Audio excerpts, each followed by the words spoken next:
Well, good afternoon, good evening, bienvenidos one and all. You are here. It is Sunday, February the 18th for many of us in our various time zones.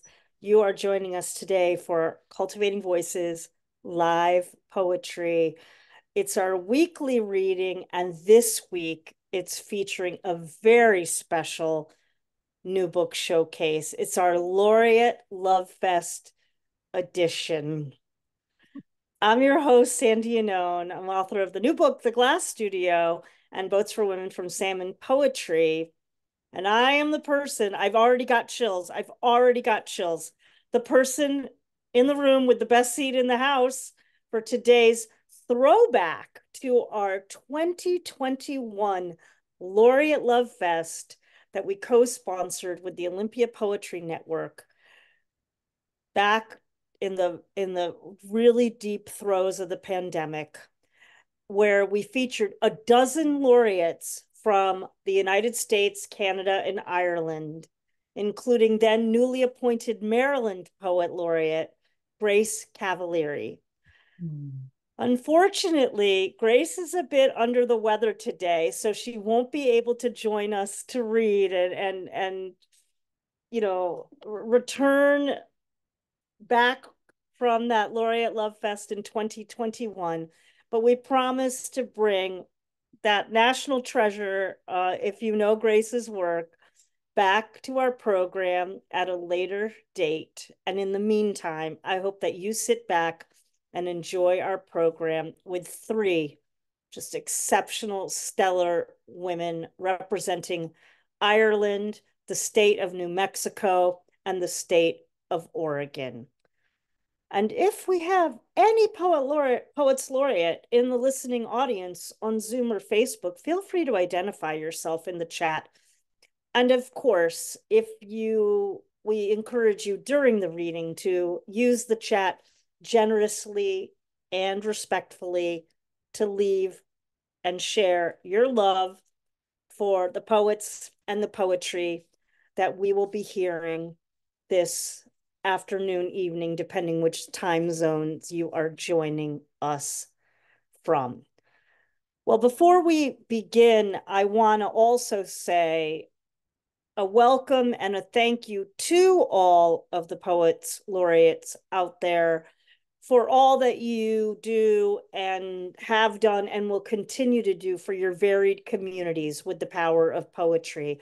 I really think that the work that I witness poets laureate doing across communities has such transformative power. And I am so grateful to have the connections that I have with any poets laureate that I'm able to meet, and grateful whenever we get to have any of you on the program. So thank you for all of your incredible, incredible work that you do.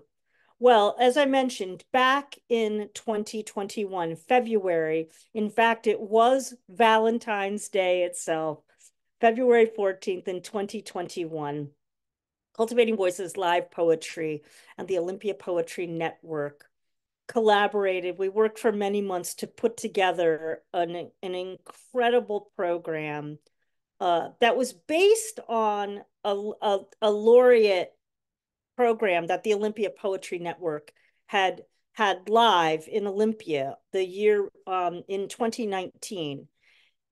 Well, we were able in 2021 to feature a dozen amazing poets laureate and the poet in residence at Poetry Ireland at that time. And I shared with the audience that day, we had a clip.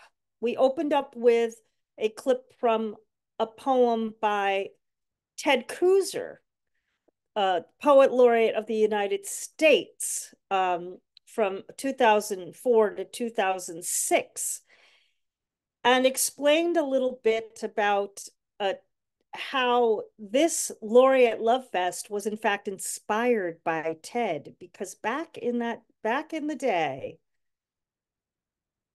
Ted Kooser, before he was the poet laureate, was teaching at the University of Nebraska in Lincoln, where Kim and I were both working on our PhD. And at around Valentine's Day, when we went to our mailboxes in Andrews Hall in Lincoln, Nebraska, annually we would find one of Ted Kooser's original Valentine poems that he would put in all of our campus mailboxes. And he would then also send out to poetry lovers all across the United States. It became quite an endeavor for Ted with the post office and postage by the time he was done with that. Well, today, in honor of Ted Kooser inspiring the Laureate Love Fest, I thought I'd share with you a poem that I wrote for Ted Kooser that appeared in an anthology dedicated to Ted's career and his amazing support of poetry during his time as poet laureate and throughout his entire career. And it's called A Valentine Sonnet for Ted Kooser. From his writing studio every winter in Garland, he crafted valentines. And every February 14th or thereabouts, I'd find one delivered by hand on its hardy cardstock, tucked beneath heaps of late student papers and policy-imbued memos in my English department mailbox. 20 years now with Lincoln and Andrews Hall in my rearview mirror, I often misremember Ted's hometown. Swear to my friends that yes, indeed, this U.S. poet laureate lived on a farm in a town named Valentine, where each August I'd drive out for the annual corn and beer. And who could blame me? Who doesn't want to know a carrier from Valentine gifting poems to the world, the beloved and divine? That's a poem for Ted Kooser, poet laureate, U.S. poet laureate from 2004 to 2016. And now let's welcome today's poets laureate. We'll be hearing from Ann Tannam, Lauren Camp, and Paulann Petersen, with a little cameo by me trying my best to impersonate there's no way I can do it, Grace Cavalieri at the end of the program. Well, first, I am so thrilled to welcome one of my Salmon siblings, as those of you who have to deal with me insufferably when I get to introduce one of my Salmon siblings. Ann Tannam joining us today from Dublin. I am, first of all, so thrilled to have you on the program and so grateful for all the work that I know that I've been witnessing you doing over at Poetry Ireland, which for me is just the pinnacle of poetry in the world. I mean, I was fortunate enough to publish a poem in Evan Boland's final issue of Poetry Ireland Review. And I just have a keen eye, always watching what's coming out of Poetry Ireland. And I am thrilled for you and thrilled for not only the citizens of Ireland, but really the citizens of the world that you are holding this post. Well, your more formal biography, Anne, is that Ann Tannam is the award-winning poet currently, as I mentioned, serving Poetry Ireland's as poet in residence. From Drimnagh in Dublin, Anne is the author of 3 collections: Take This Life from Words on the Street Press in 2011, and Tides Shifting Across My Sitting Room, 2017, and 26 Letters of a New Alphabet from 2021, both from Salmon Poetry. Her work has been vastly published internationally in literary magazines, media, and anthologies, including All the Worlds Between, The Stinging Fly, The Irish Times, one of my favorites, Perry Schooner. Kim and I worked there when we were at the University of Nebraska, and of course, many, many more publications. With the support of a Literature Bursary Award from the Arts Council of Ireland. And again, I know this all too well from Salmon Poetry, how Ireland, the country of Ireland, supports poetry. AWP, we were there. We were having our receptions because of Ireland. Anne's fourth collection, Dismantle, is forthcoming with Salmon Poetry in April of this year. And we're going to be over there in April, and I'll look forward to getting my own copy signed by you, I hope, in person. Would you please welcome, joining us from Dublin, Anne Tannam.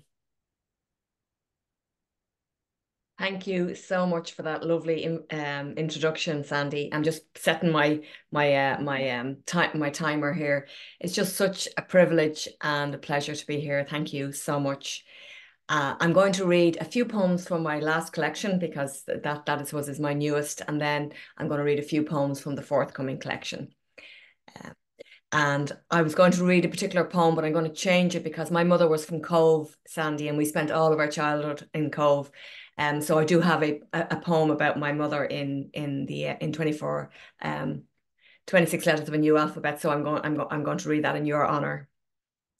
So I'll start with a poem called Turning 52. And the disclaimer is I did write the poem a few years ago. I may be a little older than 52 now. I may be 57. So it's called Turning 52. It's taken until now to tune into the miraculous presence of birds. I knew there were birds before. I'd heard them singing. Not like this, not like the earth depended on it. Finally, I've got round to learning the name of the tree that grows on the footpath outside our house. It's a sycamore. And last year, someone gave me the gift of a hazel tree cutting, which I carried home on the back of my bike before throwing it in the corner of the garage, where it lay unwatered for 6 months, before the man of the house took it upon himself to dig a random hole in our front garden and plant it there. When I turned 52 last October, I saw the knee-high hazel tree cutting planted there in our front garden and took to watering it every week, took to chatting with it, took to admiring its tightly held secrets. Until one morning in spring I opened my eyes, and there where once was only brown, 26 letters of a new alphabet unfurled in green, the answer to a question I'd been too afraid to ask. And that's the poem that inspired the title of the collection. I'm sure all of you poets in the room, and I'm sure we're all nearly poets, I'd say, in the room. But before you do a reading, as you're going through your book, you know the poems are saying, pick me, pick me, pick me. And so this poem was very insistent. It was like, pick me, Anne. I was like, but I'm not too sure why. It said, just pick me. So I'm going to read a poem that is called Darwinius Massolet. And some of you may well know this, but Darwinius Massolet was a fossil that was discovered, and it's the most complete primate fossil that has ever been discovered, and it's 47 million years old. And it was discovered in Germany in a place called Messel, which is very famous for fossils. And the story of this particular fossil really touched me. And the scientist who discovered her, he named her after his daughter, and her name was Ida. So I'll read this now. Darwinius Massolet. The scientist named her Ida after his 6-year-old daughter, and she, unfazed by the age gap, said, "There are two Idas now. There's me, I'm living, and then there's the dead one." Ida, the dead one, is fossilized perfection. 95% complete, 58 centimeters long from head to slender tail. She is both here and there, a whispered outline of skin and fur, a delicate bridge of tissue and bone spanning two worlds, 47 million years apart. Trace back along the curve of time, decades, centuries, millennia. Still, we cannot catch a glimpse of her beginnings. Dig down deep, past eras, epochs, ages, until we reach the Eocene. A tiny mammal, lemur-like, suckling at her mother's breast. At 9 months, not yet fully grown, she forages for food alone. A broken wrist, partially healed, impedes her climbing, but Ida is resourceful, spies beside the lake some trees, low-lying branches yielding fruit and leaves. Her lips redden, her belly fills. The lake bubbles up, hot and sulphurous, noxious fumes filling Ida's lungs. Losing consciousness, she stumbles, falling headlong into molten silence. The slow, steady descent, lightly crushing her bones, her skull, settling like silt in the heavy darkness. Swaddled tightly between layers of shale, Ida lies waiting for slab and partial counter slab to yield, for eyes to trace the lines of her body, for a voice to call her by her name.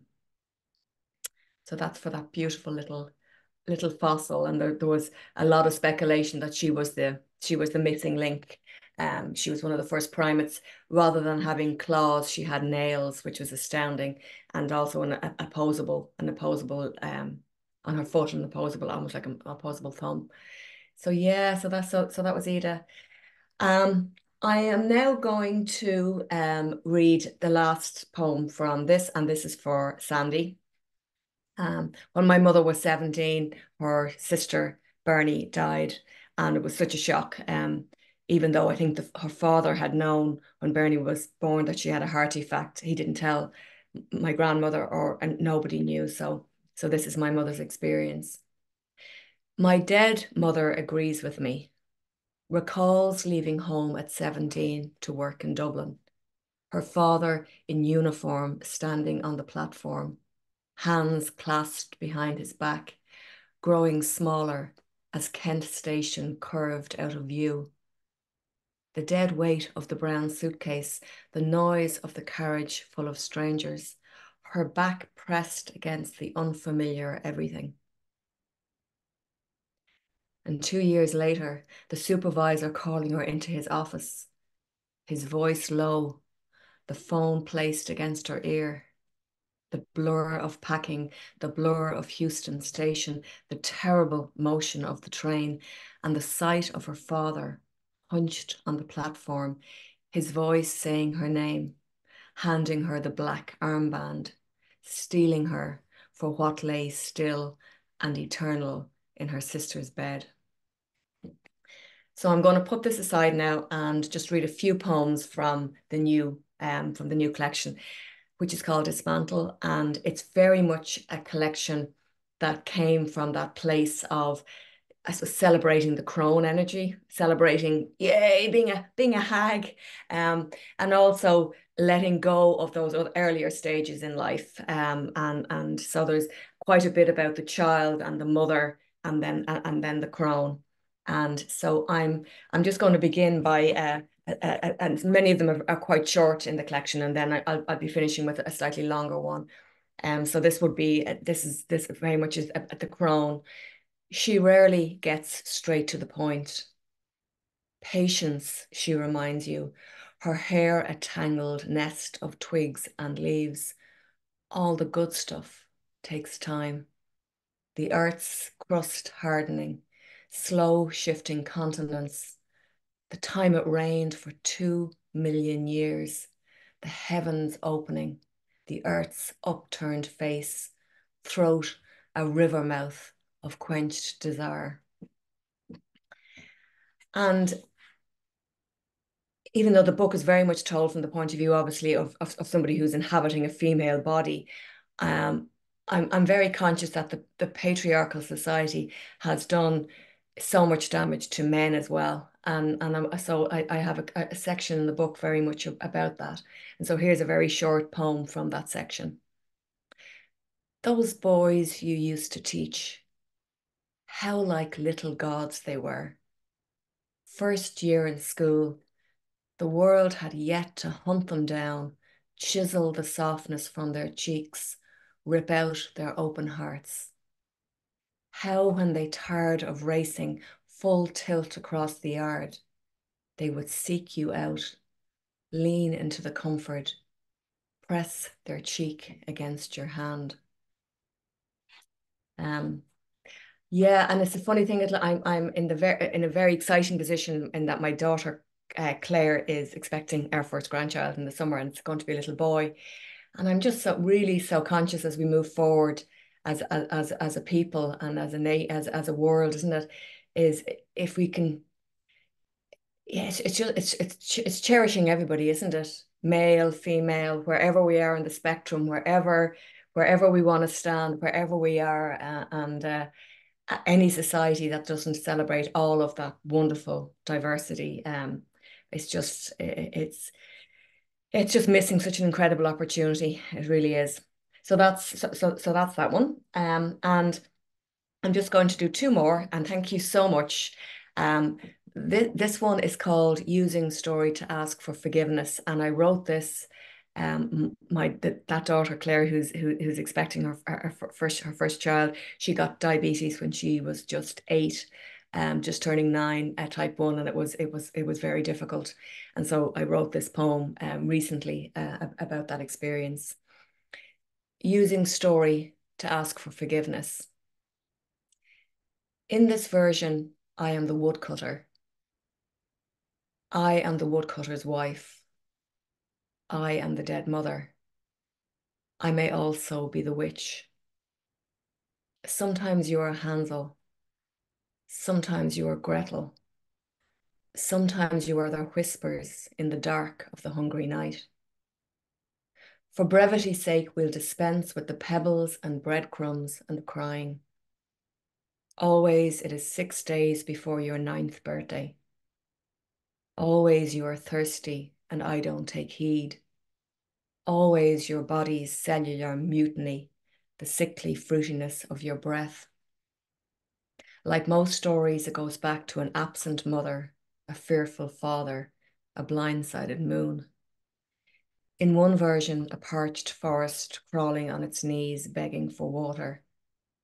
A gingerbread house eating itself from the inside out. And dry-eyed death salivating, rattling your cage, trying to sweeten you up. She had spent some time in a coma in ICU, and yeah, it's one of those experiences. I'm going to finish on this poem. Thank you so much. Actually, I won't because I don't have enough time. This poem is 3 minutes, and I've only got 2 minutes, so I'll choose something else. Just give me a Oh, moment. go ahead, Anne. It's okay Are you because sure? we've got a little, we go to the 90 minutes and Okay, we've got some a little bit of pushing time. Okay. today. Yeah, Thank you so much. of So this course. poem is called Laid Out, and it really is about that piece of the privilege of my generation and having a voice as a woman, where my mother's generation and others didn't. So it's about that experience. Laid out. Who do you want to be? Careful how you answer. Your mother knew about the illusion of choice, knew no matter what promise the moon made, peering out from behind the trees at the bottom of the long back garden. In the morning, she still woke in the same tired body, throat closed shut, blood seeping through the towel between her legs onto the sheet, the weight of an unspoken life hidden by her careful movements, getting out of bed, making breakfast, dropping the youngest off at school. You remember the shadow cast by that weight. It carried its own familiar scent. Sometimes you go back to that place, search it out, spray it on the tender flesh of your wrist, hold it to your nose, drink in its heavy promise. Who did she want you to be? Careful with the words you place in her mouth. Your mother was proud of you. You know that. A matter of fact. But there was envy too. She gifted you a spoken life and you reached out and took it from her. Then came the distance between the unspoken and the spoken, each syllable, each cycle of the moon moving you further apart. Does the word betray apply here? If you placed that word in her mouth, would it belong there? Would she choose to utter it? She's sitting in the chair to the left of the fireplace. The weight is settled in her lap, its scent seeking you out. You take a step back, then another. Do you feel torn? My apologies, that's my little timer gone off there telling me to shut up. Do you feel torn? In that moment, you are neither spoken nor unspoken. You belong nowhere. Who do you think they want you to be? Careful, they may not like the answer. There are 4 children's voices speaking over each other. The featherweight of a fifth, a blurred memory of a toilet cubicle, the nurse taking the towel which had been pressed between your legs, her voice echoing off the enamel surfaces, registering what your body had expelled 3 moon cycles in. The 5th voice, unspoken, once was briefly, a purity to the silence between you. It asks nothing of you, wants nothing from you now. It has no scent. You attach no word to your side of the silence. The other 4, yes, you are their mother. You give them use of that word, allow them to speak it freely. It belongs, doesn't belong to you. The moon you've left peering through the trees at the bottom of the long back garden. Your body, full-throated now, released from all questions, lays itself down. Thank you.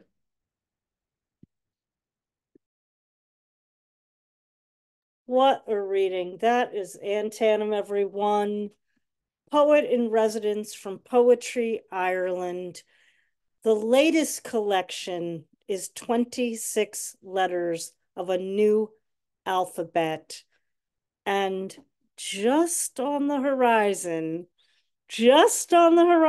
coming in April of 2024, maybe a mere 90 days away, is Dismantle, both from Salmon Poetry.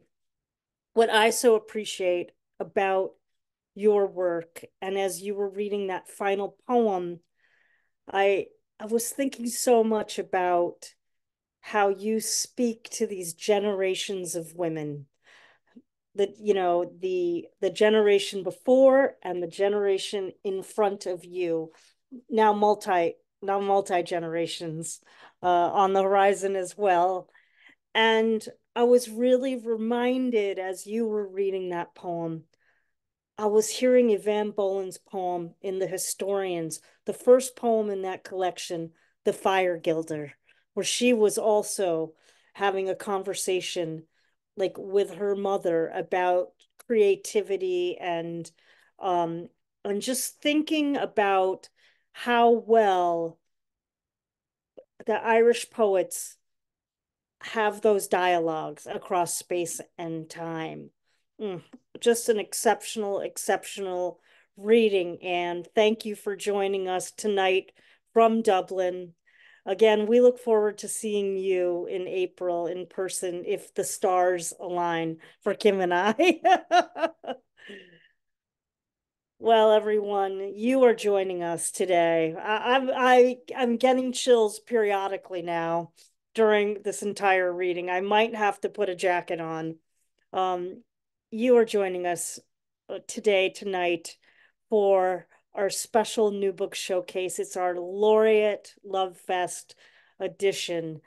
And the love is very generous in the chat already. I hope those of you watching us on Zoom are also enjoying the program. And of course, those of you who will be watching this in recording, I'm sure that you are enjoying this whatever time of the year, day or night, you're watching this exceptional program of our Poets Laureate edition of our new book showcase here on Cultivating Voices Live Poetry.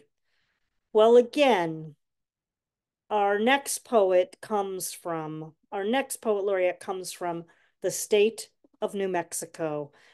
And the state of New Mexico has been incredibly, incredibly active and generous, not only to this program, but really to the United States and internationally during the pandemic.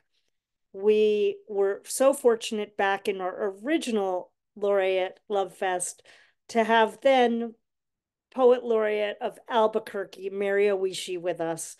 She's been on the program many times since. And we are so honored today to be having the current Poet Laureate of New Mexico, Lauren Camp, joining us from Santa Fe. And Lauren is easily one of the most visible state poet laureates in the country. Really, your reach extends well across the United States and internationally, Lauren. And we were so fortunate to have you in one of our first year of our new book showcases here on Cultivating Voices Live Poetry, and you been an active member with us for many years now. We're heading into our fourth year. It's a thrill to have you with us. Congratulations on your recognition, not only of your poetry, but of your citizenship as a poet. I mean, you support so many in such diverse ways. And I'm thrilled for you. And frankly, I'm thrilled for all of us that we get to be in the company of you and your exquisite, exquisite poems. And I'm so looking forward to hearing them. Well, a little more about the formal biography, folks, for Lauren. I have to remember to do that when I'm doing my own extemporaneous ones. As I mentioned, Lauren Camp is New Mexico's poet laureate and the author of 7 poetry collections. Most recently, And I in Each Square from River River Books, and Worn Smooth Between Devourings from New York Quarterly Books, both published in 2023.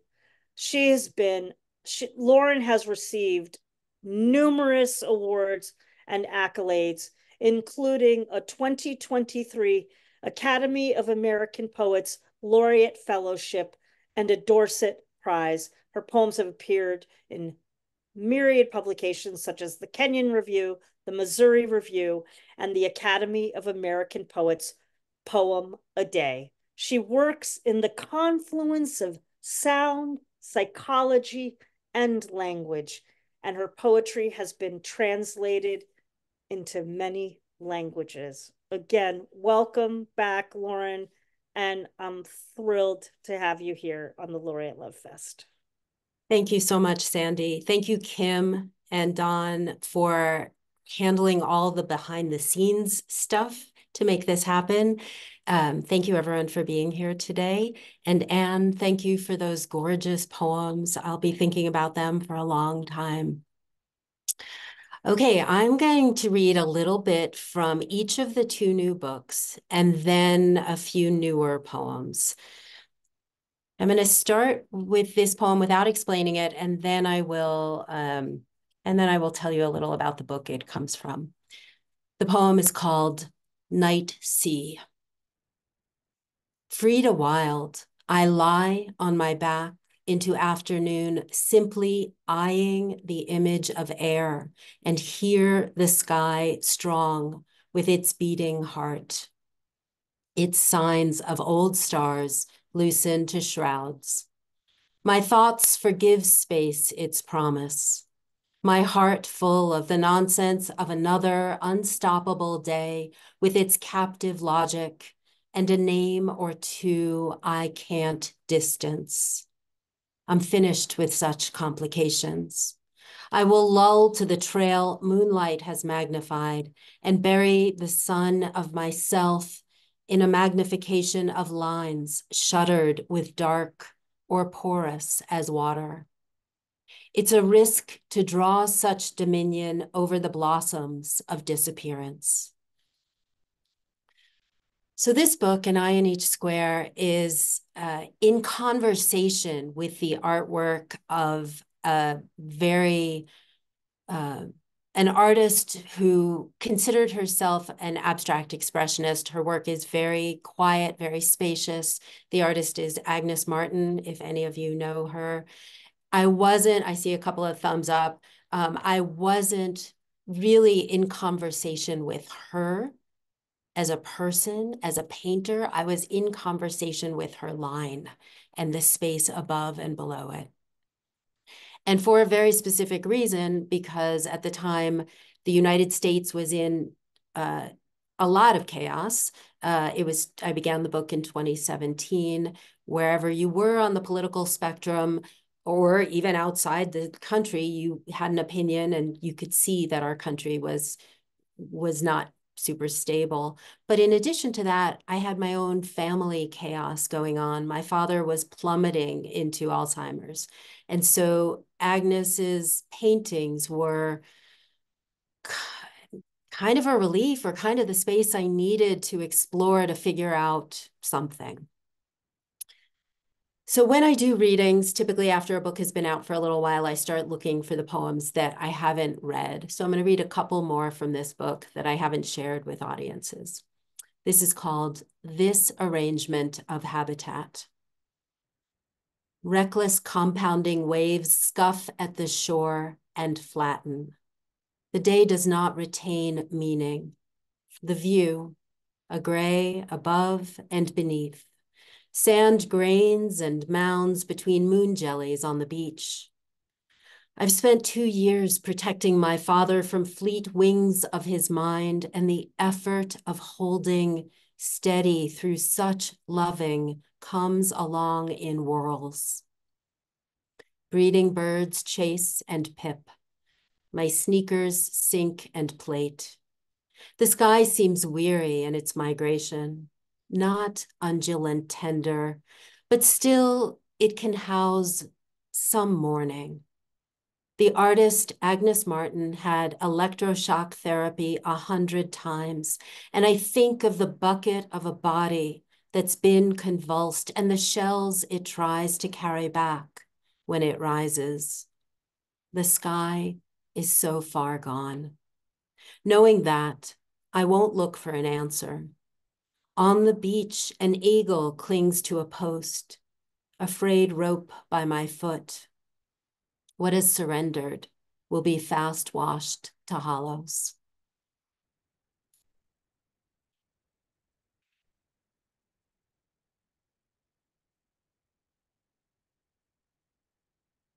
So we're just after Valentine's Day, and I thought I'd read a love poem. I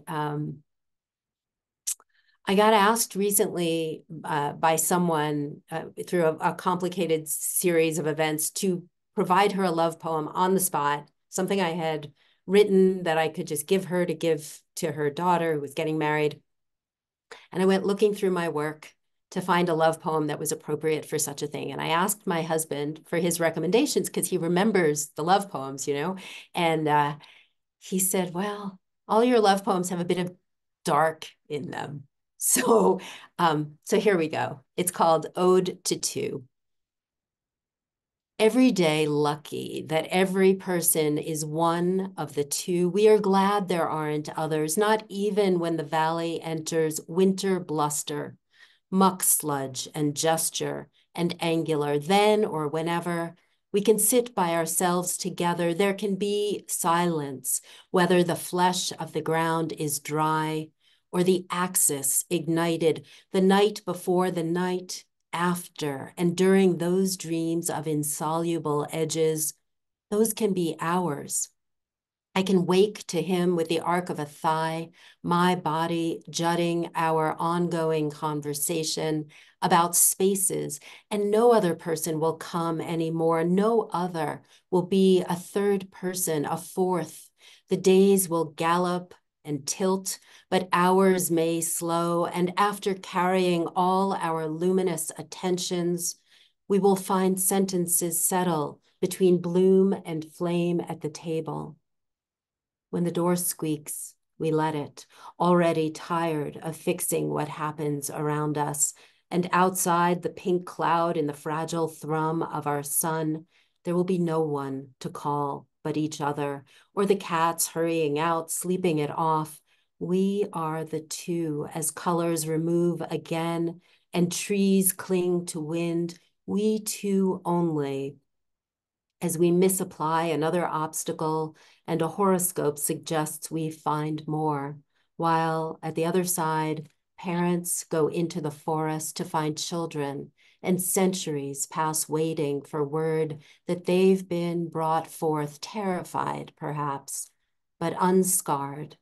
Here we remain with rusted sky in this anonymous small scrape of day and another, in our house of wood, our tall ceilings, just us, many late mornings, our little perfections, each strain of drought as light rises, reinvented with us as its favorites.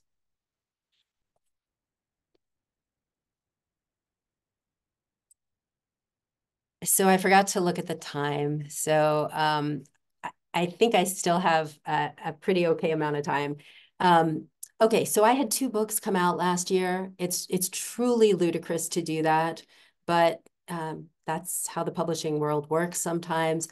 So An Eye in Each Square came out in June, and I had another book come out 3 months later. It's kind of like having twins a little bit apart, and you're trying to get them both to sleep through the night. I'm going to read you a few poems from this book.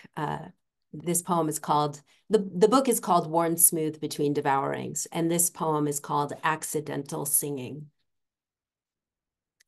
All my tremolos rise past midnight, and I carry them down the hill to my foggy little corner where I store some of my disorder. Standing on the periphery of light like this, I am able to think we go on from our addresses, absorbed into what is less like confinement and more our frail territories. We're glad to be reminded to succeed in our staying, to sing the inevitable echoes. Such an album of prayers I've carried across the country, from my lonely New York into Boston with its chosen darkness. Outside, right now, in the weighted desert with its endless edges, I arrange all my histories, and the moon is eternal. I wait for it to become common, and while I wait, I whisper a song I learned from a woman in a slow office, 23rd floor. A woman without features, just a white headscarf. She knew grief, but didn't know she was teaching me a guarantee for getting through every next day. Some words in some order, those words I could keep until I found my way home. The sound as steering, always beside me.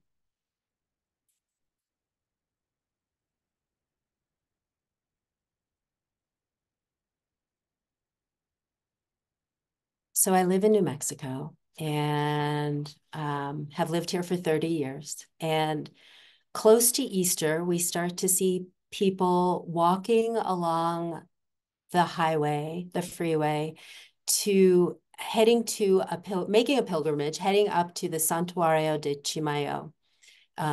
It's a site of healing. It's a place. It's a place that many people are walking toward, and I sort of wanted to hold it. And so I've written a poem about it from the outside called Walking. A guy with a cane in a hoodie looks down on the freeway, fettles the shape of his backpack with his free hand, wipes down his eyes.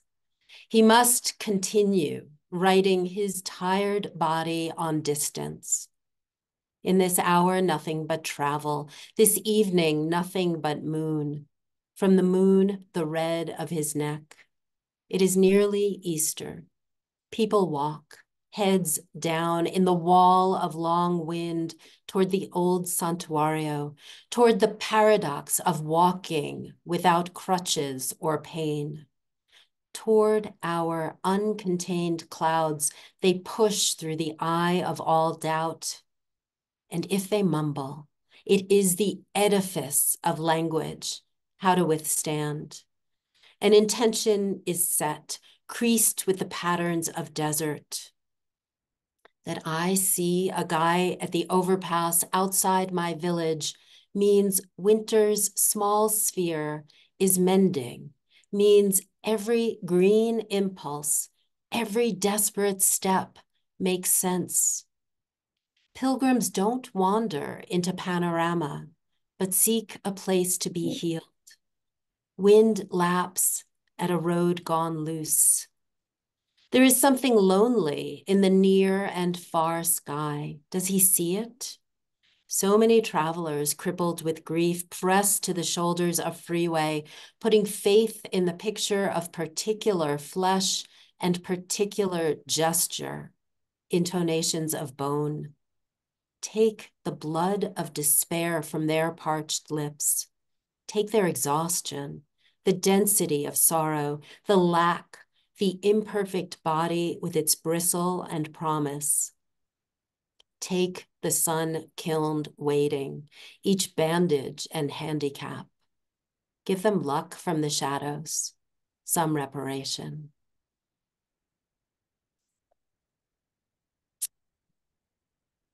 Thank you all so much for being here, for listening. I am going to read one last poem.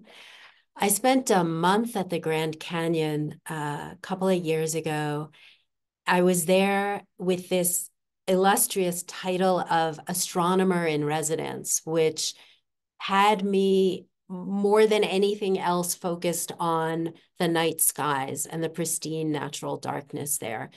And I wrote a lot. I found it incredibly inspiring, awesome, actually overwhelming. But I thought I would read you one of the poems from that grouping. It's called The Believer. There is a time of night soft enough to call joy. Comet cluster, the wind a wishbone, no one else. I wake to see the sky adore its shifting. My journey could be explained as kissing the rocks, setting a table for silence, symmetrical mules. I am a whole room of creaking and flooding. Not every star shines in front of me. Time grows from stout edge into a sequence of coppers enlightened by a slight circle of birds. For hours, elk haunches eased in shrubbery. At the start, it terrified me to be so open to a black hole. But now I know what is necessary, the far end of lavish. Thank you.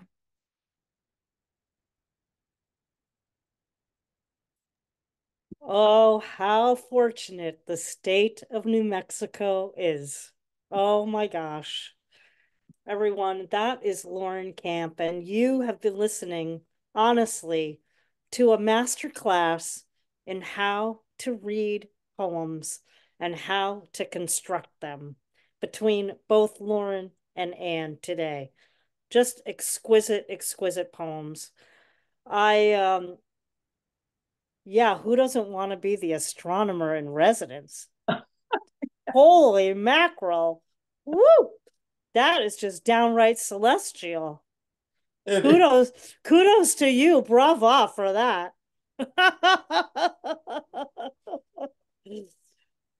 That is Lauren Camp, everyone. Again, from New Mexico. Thank you for everything. That came before your laureateship, and I know during your laureateship. I'm also so grateful that I don't know if all the state laureates get an academy, an academy fellowship, and I'm really glad that the U.S. is stepping up and providing that kind of support. So congratulations! I know in the state of Washington, our previous and our current Washington State Poet Laureate Claudia Castro Luna, who was one of our laureates on our original Laureate Love Fest, and most recent Rena Priest, both received the fellowship. So again, with an eye toward Ireland, supporting the poets, excellent, very well done. I look forward to all of your future endeavors. Well, folks, again, as Kim and I, again, we have the best seats in the house because we know the program. We know what's going to be coming onto the screen usually months in advance. And all we do is talk about how excited we are for these programs as we're getting closer and closer to them. So we've just been cavorting for months about this particular reading and how much we were going to enjoy every single poet that was going to be on here. And our final full-length reading, because we're going to be able to hear a poem from Grace Cavalieri at the end of the program. Our final full-length laureate reading today will be from Paulann Petersen. And folks, I know from in person what you are in for and how marvelous this reading is going to be, because I had the unbelievable pleasure of being able to see Paulann read before I moved from Washington to Connecticut, when she read with Lex Runciman at Powell's Books in Portland, Oregon, just this past June, from her new collection from Salmon Poetry, My Kindred. And boy, what a day that was. The room was standing room only, as it should be for a poet laureate emerita of your stature and brilliance. And the books were flying out of Powell's. The line was longer, than anything I could imagine. People were loving the poetry. They were loving the poetry, the both of you. And this is the power of what poet laureates are able to harness with poetry, and to really provide and give back to the community, and to share the love of poetry that all of us in this room have grown up with, been nurtured by, have been imbued with.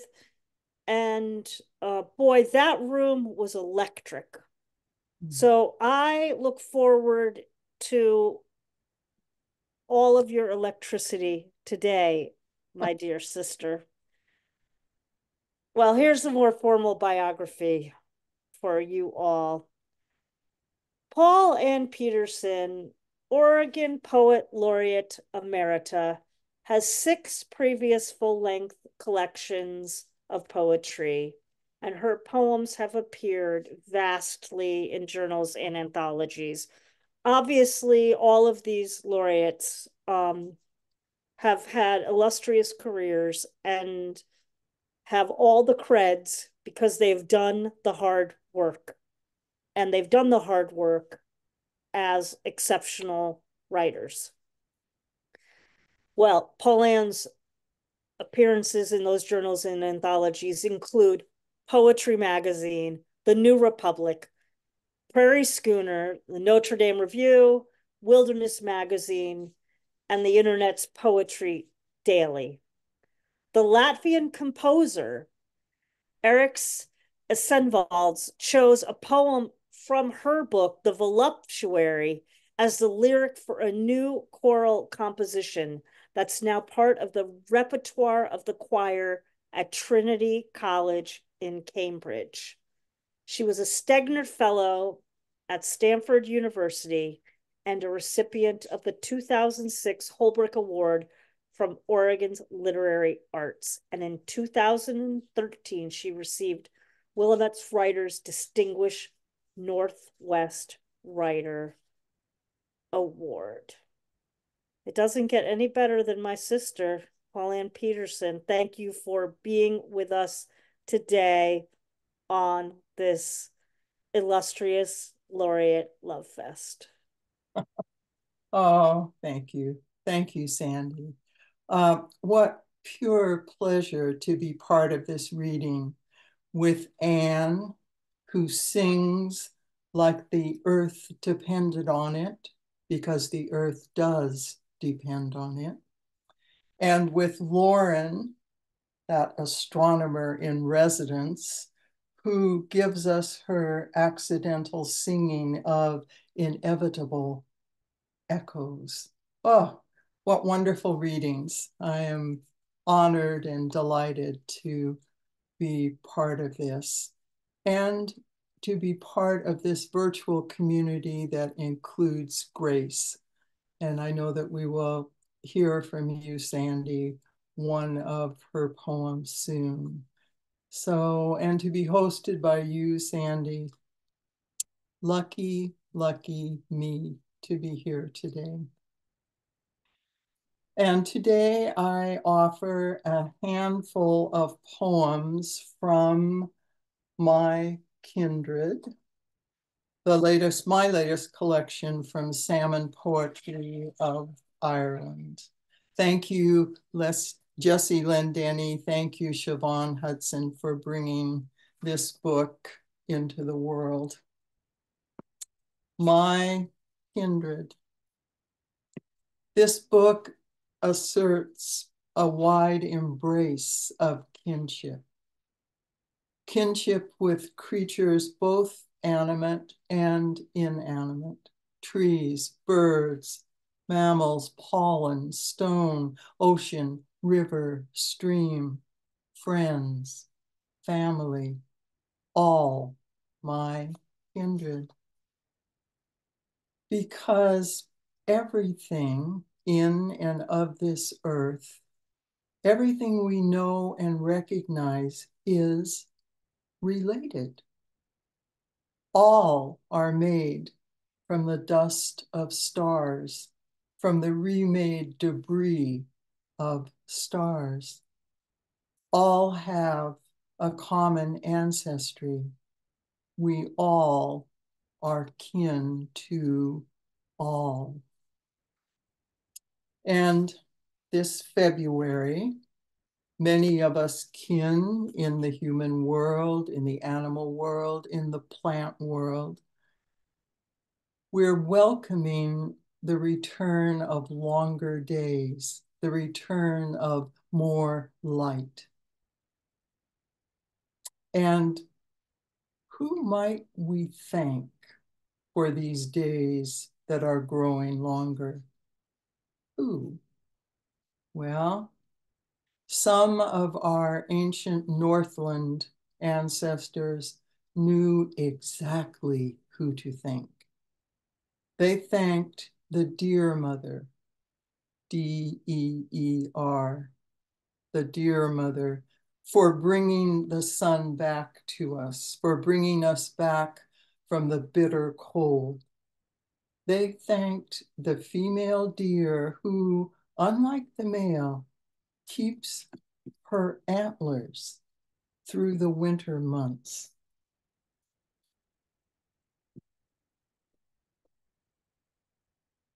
The one who brings the sun back to us. Her antlers curve out and up, like a bowl-shaped crown balanced on her head. Born far, far to the north, This reindeer doe, unlike the stag, doesn't shed her rack come November. She keeps it for the task she'll undertake in winter's grip.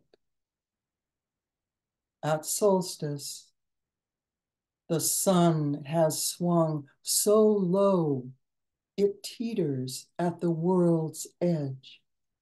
Only the one who nurtures new life can be called upon to retrieve it.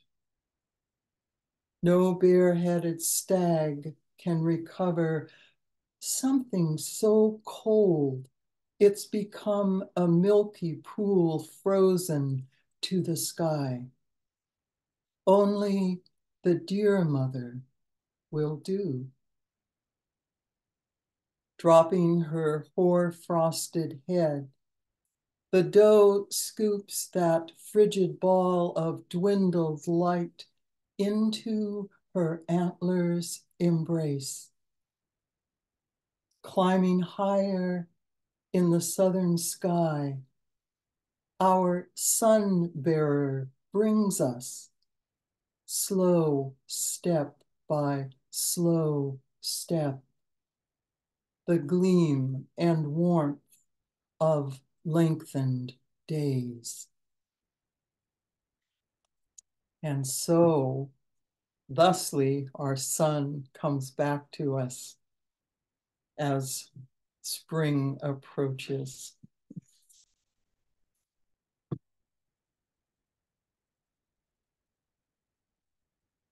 I have no siblings, although Sandy was just calling me sister. That's lovely to hear. But I have no siblings. So my closest human kin are my son and daughter and my long dead Whitman parents. Yes, my birth name is Paulann Whitman. And since the death of my Whitman parents, I followed a ritual of scattering my parents' ashes into bodies of water, into Oregon streams and rivers, into rivers of France, of Turkey, into the Arabian Sea off the west coast of India one day years ago when I took a ride on a launch that embarked from Mumbai. Wake.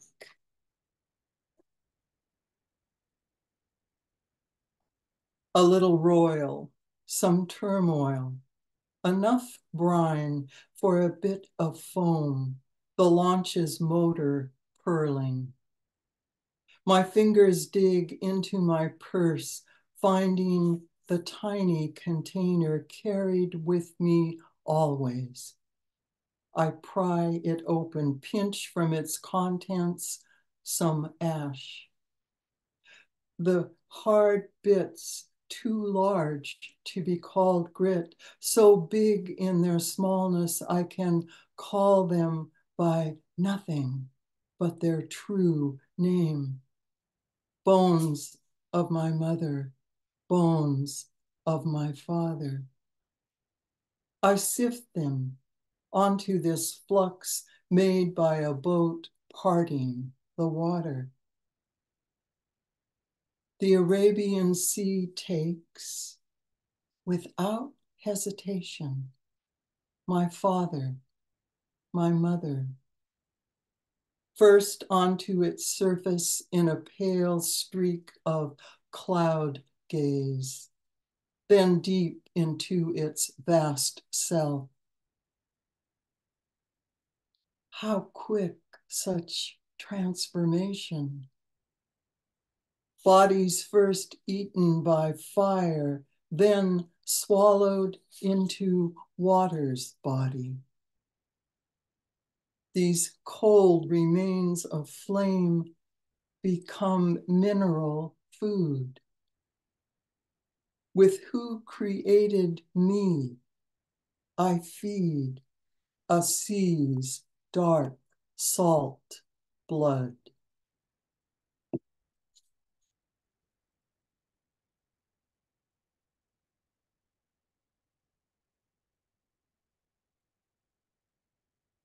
Still thinking about India for a moment. Here is a poem that calls itself Kinship, and I'll precede it with a little backstory. In India, in South India, a group of people speak an ancient language unrelated to the other Indian languages. And analyzing this mysterious language, scientists, linguists, discovered something astonishing: kinship.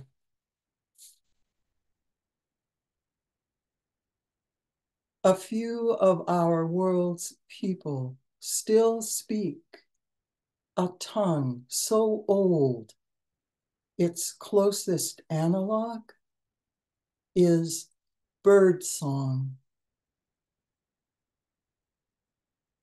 And a bird carved some 30,000 years ago may well be our first work of art. Why mime? Why mimic the palaver of a thrush? From wood or stone, why shape a tern's body, its wings pressed tight against its sides? Or remember the dream moments our beating arms took hold in air, lifting us away from earth trod smooth by our feet. Why? We each possess a bird soul. On the highest branch of every family tree, a winged spirit preens in the sun, gleaming with iridescence, that sheen of our common blood.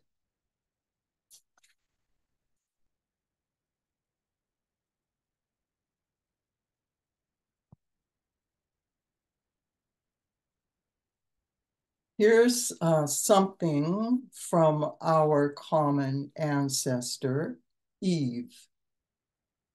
Here's Eve demanding our attention, telling us what's what. Eve wants to explain to us the fall from grace.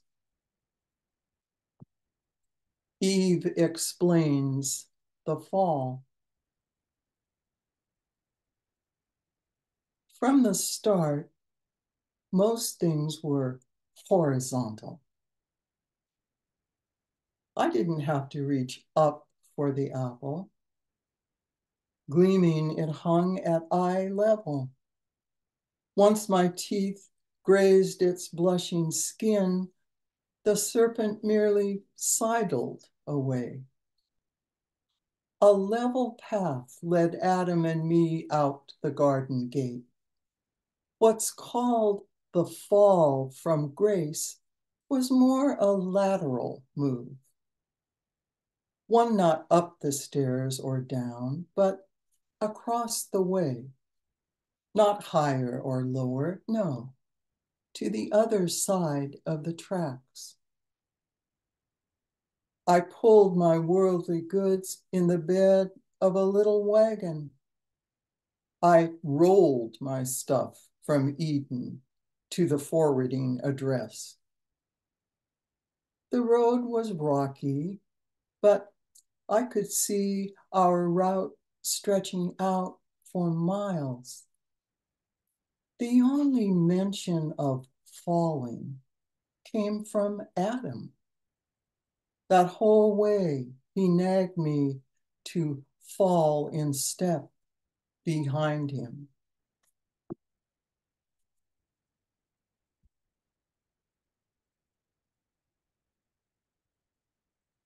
And I'll end with a poem called Reparations, and a little backstory for it too. In ancient times, many people of this world worshipped a sun goddess, sun woman. She lived in her sky house, sun wheel. She was the source of all light, all warmth, all growth. And at that time, people were wise enough to know that her power was not to be misused. People understood that the balance, the rhythm of nature was not to be disrupted. Reparations.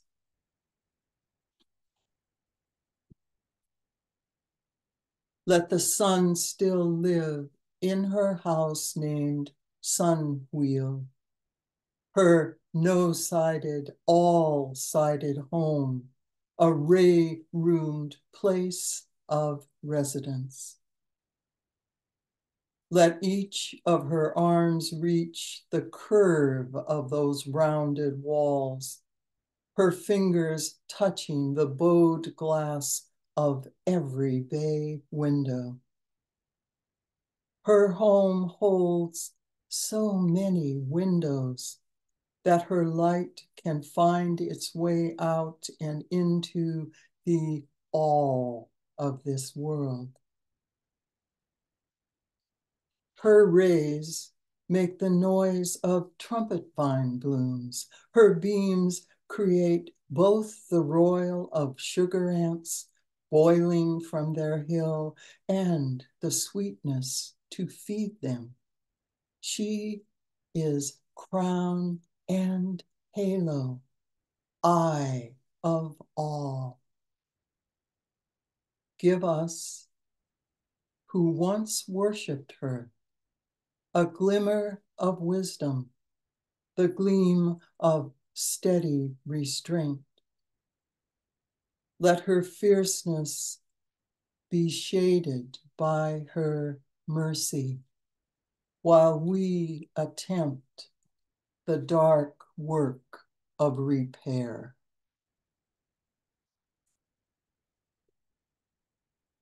Thank you, Sandy. Thank you, Kim. Thank you, Dawn. Thank you, Anne. Thank you, Lauren. Thank you, Grace. Thank all of you for your commitment to cultivating voices. And thank you, everyone who's tuning in today. What a delight, what an honor to be here.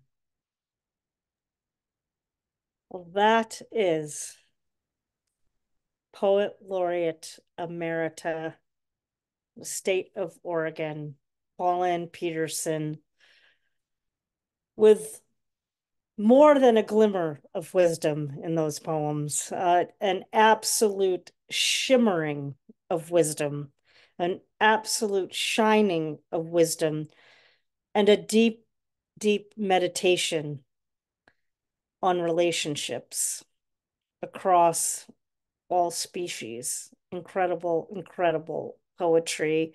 The book from Salmon Poetry is my Kindred. Well, folks, a reminder that all of the books from today's illustrious Poets Laureate are available for purchase in the chat. If you have the resources, of course, why not buy all of them? And then some. We're just featuring the new books.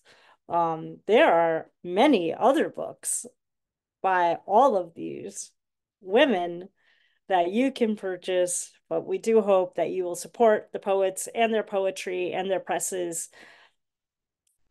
It doesn't matter that Valentine's Day has just passed. Poetry is the greatest gift a person can receive. So books of poetry, always, always welcome.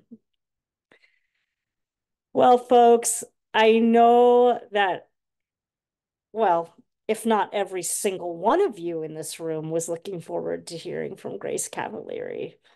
At least a very large swath of you were.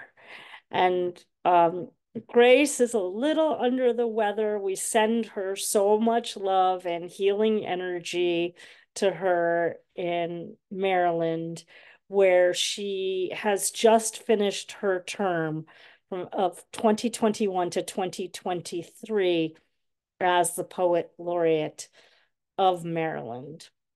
However, many of you are so familiar with Grace because she has been the long-standing host of the poem and the poet through the Library of Congress, which was the original home of the United States Poet Laureate program. It used to be Elizabeth Bishop and folks before her would have been the now I'm blanking on the name, but it was the Library of Congress, like poet in residence. And that was the precursor to what we now know as the US Poet Laureate program. So honestly, I just honestly think of Grace as an honorary US Poet Laureate. I mean, why not? She's been supporting poets for years and years and years. Well, I'll share her bio with you folks so that you have an opportunity to know some of her incredible accolades over her career. And I don't know why I agreed to try to read a poem first. Why would I do that to myself? Why would I set myself up that way? But I'm going to read a poem of hers that I absolutely adore. So, Grace Cavalieri, Poet Laureate Emerita of Maryland, is the author of scores of books of poetry and chapbooks, including What the Psychic Said from Goss Publishing 2020, Other Voices, Other Lives from AASP 2017, and most recently, her new and collected book, The Long Game, from WordWorks Books last year. She's also written a memoir, Life Upon the Wicked Stage, and has written texts and lyrics that have been performed for opera, television, and film. And many of her writings have been published in translation. As I mentioned, Grace is the tireless, gracious host for decades of The Poet and the Poem, which is streamed now from the Library of Congress. You can listen to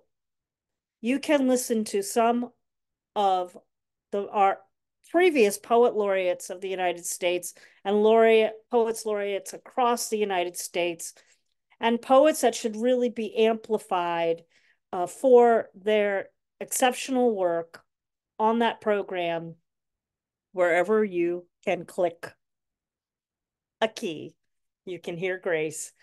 She's a prolific playwright and a winner of many prestigious awards, including the Penn Fiction Award, the Allen Ginsberg Poetry Award, and the Corporation for Public Broadcasting Silver Medal for her program, The Poet and the Program. The Poet and the Poem. Grace Cavalieri, of course, is a living, breathing, exquisite treasure and a consummate international poetry citizen. And she graced us on our first Laureate Love Fest. And let's hear a poem of hers that you can read not only in her books, but if you go to the Academy of American Poetry website. This poem that I'm going to share with you is on that site, and it is called Tomato Pies, 25 Cents. Grace and I share the fact that we are both Italian Americans and our families hailed from Sicily. So this seemed a very natural fit for me to try to share with you today on the program. Tomato pies, 25 cents. Tomato pies are what we called them those days before pizza came in. At my grandmother's restaurant in Trenton, New Jersey, my grandfather is rolling meatballs in the back. He studied to be a priest in Sicily, but saved his sister Maggie from marrying a bad guy by coming to America. Uncle Joey is rolling dough and spooning sauce. Uncle Joey is always scrubbed clean, sobered up in a white starched shirt after cops delivered him home just hours before. The waitresses are helping themselves to handfuls of cash out of the drawer, playing the numbers with Moon, Mullen, and Shad, sent in from Broad Street, 1942. Tomato pies with cheese, 25 cents. With anchovies large, 50 cents. A whole dinner is 60 cents before 6 p.m. How the soldiers bust in front of Fort Dix would stand outside all the way down Warren Street, waiting for this new taste treat. Young guys in uniform, lined up and laughing, learning Italian before being shipped out to fight the last great war. That's Grace Cavalieri. The poem is Tomato Pies, 25 cents, on the Poetry Foundation and the Academy of American Poets websites, also in her collection. And as yes, we are now all very hungry for some tomato pies. Everybody, that is the close today of our Laureate Love Fest New Book Showcase edition. I want to thank all four of our exceptional poets laureate. We heard at the top of the hour, joining us from Dublin, poet in residence, Poetry Ireland, Anne Tannam. Poet laureate of New Mexico, Lauren Camp. Poet laureate emerita of Oregon, Paulann Petersen, and a poem by Poet Laureate Emerita Grace Cavalieri. Before I make some final remarks today, would you please unmute and show your deepest appreciation for these exceptional poetry citizens? Thank you. Wonderful. Thank you. Bravo. Bravissimo. Bravo. You. Rejuvenation.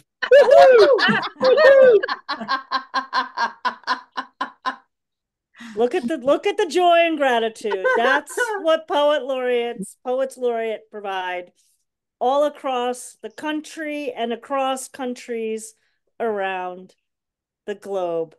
It's been an absolute joy of my heart to bring back our poets laureate Love Fest here on Cultivating Voices live poetry with you all today. Harken back to our original that we held in 2021 when we really, really needed all the love in 2021. And we always do. We always do. There is always room for the love of poetry.